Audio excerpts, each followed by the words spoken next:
No hay lugar en la tierra donde el cielo toque el suelo con tanta fuerza como aquí. Es una ciudad sin río, sin puerto, sin recursos naturales estratégicos. Rodeada de desierto y colinas áridas. Según la lógica de los imperios, esta ciudad no debería importar. Y, sin embargo, es el centro del mundo.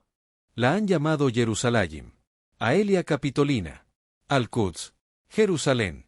Ha sido asediada 23 veces, atacada 52 veces, capturada y recapturada 44 veces y destruida 2 veces. Cada piedra que pisas aquí está manchada de sangre y santificada por la oración. Cómo un pequeño asentamiento cananeo se convirtió en la obsesión de Dios y de los hombres. Esta es la historia de cómo nació la ciudad más sagrada y disputada del planeta. Todo comienza con una necesidad básica: agua. Hace 5.000 años, antes de las Biblias y los Coranes, existía el manantial de Gihón. Una fuente intermitente en una colina fortificada. Sus habitantes la llamaban Uru-Salim, probablemente en honor a Salem, el dios cananeo del anochecer. Ya entonces, el nombre evocaba paz, una ironía que la historia se encargaría de destrozar. Durante siglos, fue una fortaleza inexpugnable. Los jebuseos miraban desde sus murallas a los invasores y reían. Hasta que llegó un rey pastor. Año 1000 a.C. David. Un guerrero poeta, un unificador.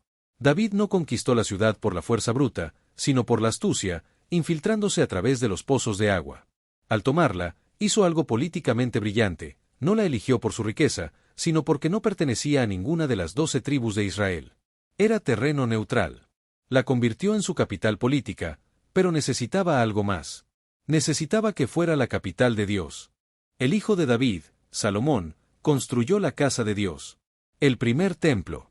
Aquí cambió la historia de la humanidad. La idea era revolucionaria: un solo Dios, invisible, habitando en un punto geográfico específico. Jerusalén dejó de ser una ciudad para convertirse en un eje cósmico. El lugar donde reside el nombre. Pero la santidad no otorga inmunidad. En el 586 a.C., Nabucodonosor de Babilonia arrasó la ciudad. El templo fue quemado. El Arca de la Alianza desapareció para siempre. Los judíos fueron arrastrados al exilio. Aquí ocurre el primer milagro de Jerusalén: la ciudad murió, pero el anhelo por ella nació. Junto a los ríos de Babilonia, nos sentamos y lloramos. La memoria mantuvo viva a la ciudad. Siglos después, bajo la sombra de Roma, un rey paranoico y cruel, pero un constructor genial, transformó Jerusalén. Herodes el Grande. Lo que vemos hoy, las gigantescas piedras del muro occidental, son su legado. Herodes duplicó el tamaño de la explanada del templo. Hizo de Jerusalén una de las maravillas del mundo antiguo. En este escenario de mármol y oro, camina un predicador de Nazaret. Para los cristianos, Jerusalén es la ciudad de la pasión. Aquí, Jesús desafió a los cambistas. Aquí cenó por última vez. Y aquí, en una cantera abandonada fuera de los muros, el Gólgota, fue ejecutado por Roma. Su muerte y la creencia en su resurrección añadieron una nueva capa de santidad. Ahora, la ciudad no era solo la morada de Dios, sino el escenario de la redención humana. Pero la rebelión judía contra Roma trajo el Apocalipsis. En el año 70 después de Cristo, el futuro emperador Tito redujo Jerusalén a escombros. El templo fue desmantelado piedra por piedra. Solo quedaron los muros de contención.